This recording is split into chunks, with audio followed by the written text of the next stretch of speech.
That's edged. The slicks are working beautifully. Finch dives to his right. Takes a beauty. The West Indies faced Mitchell Starc in the first one-day international and got a reality check as they were skittled out for 70 runs in 24 overs, their lowest ever one-day total as the 5-match series against Australia got underway. Extras was the highest score on a sorry-looking scoreboard, which included 4 ducks and only 3 batsmen getting into double figures. Captain Darren Sammy top scored with 16.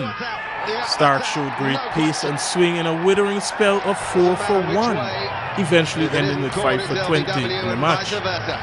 The World 2020 champions looked nowhere near the form that brought them that title late last year, and Captain Darren Sammy surprised the Australians when he won the toss and sent them in to bat on a lively pitch. Sammy, however, said that the West Indies can bounce back from such an emphatic defeat.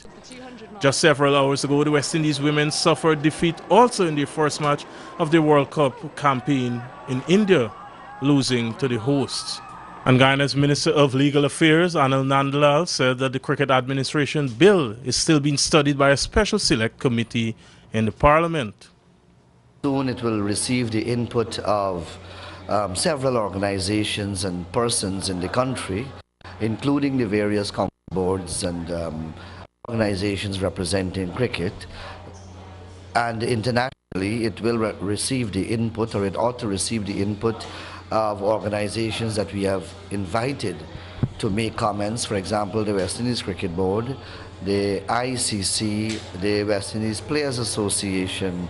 That bill, when it is concluded in the Parliament, will create a statutory structure for cricket in Guyana, and new elections will be held under those new laws. In fact, the proposed law says that new elections are going to be held for the Guyana Cricket Board and the other cricket boards in the country. The minister maintained that the elections recently held by the Guyana Cricket Board were illegal and said the West Indies Cricket Board has been written to by Minister of Sport Dr. Frank Anthony on what he calls contempt of the decisions of Chief Justice Ian Chang. The fact that they have sent observers to participate in an elections that has been injuncted by an order of the courts of Guyana, an injunction that was granted by the Honorable Chief Justice quite some time ago, and that has been violated. And we have already filed contempt proceedings in relation to those violations of the Chief Justice order. For Capital News, Raul Collins.